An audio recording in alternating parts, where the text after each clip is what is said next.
এই হচ্ছে শীতকালের মূলো। এরকম মোটা মোটা মূলো হয়তো সারা বছর পাওয়া যায় না, মানে অন্তত আমাদের এখানে এই অঞ্চলে আমি দেখতে পাই না। তো আজকে দেখলাম, দেখেই, এবং এই কি তাজা এর শাক, ওপরটা তো শাক হয়ে যাবে, শাক বা চচ্চড়ি যাই বলুন। আর এইটা যে আমার ইচ্ছে করলো একটু জালি ভাজা খাবো, মূলোর জালি ভাজা। এটা আমাদের বাংলার অনেক ঐতিহ্যশালী পুরনো রান্না আর কি, মূলোর জালি ভাজা। আমাদের কাটাটা একটু টেকনিক আছে, স্কিল্ড হলে আমাদের মা ঠাকুমারা পারতো আগে। তো আমি তো সেই স্কিল্ড নই, আমি এবার কাটাটা আপনাদের দেখাচ্ছি।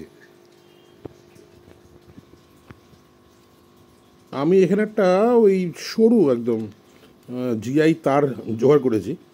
এটা কিন্তু হাতের চুড়ি দিলেও হবে, মানে সরু জিনিস হতে হবে, যাতে করে ছুরিটা আর কি এন্ড পর্যন্ত না যায়, পুরোটা যেন কেটে না যায়। এবারে এই মূলোটাকে পরিষ্কার করে ছাল ছাড়িয়ে এরকম এরকম ধরুন ওই 10 মিলিমিটার, লাইক এই 8 to 10 মিলিমিটার এরকম পিস করে নিয়েছি।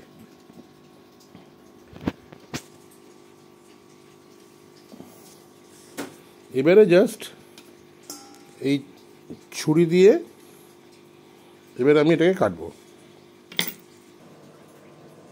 এই দেখুন, জাস্ট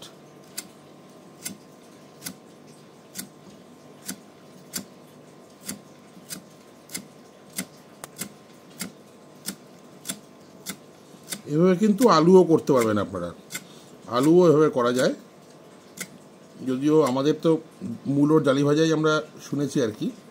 এবারে করে এই যে এই গ্যাপগুলো তৈরি হলো, এটা একটু ট্যাকসা করে জাস্ট অপোজিট, এবার অপোজিট সাইডটা কাটছি।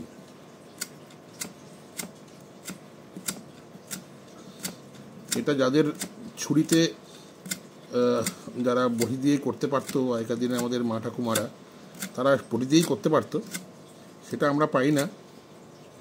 তো সেই কারণেই এভাবে একটু স্কিল করে চেষ্টা করলাম। এই দেখুন, এইটা হয়ে গেল মূলোর জালি ভাজা। এখানে এপাশ থেকে লাইট মারলেও আপনি দেখতে পাবেন এরকম লম্বা স্প্রিংয়ের মতো। এই মূলোর হাজার ফুটো ছিল বলে এরকম হলো। আমি আর কতগুলো কেটেছি, এই দেখুন এরকম এরকম হচ্ছে, পুরো একদম জালনার জাফরির মতন।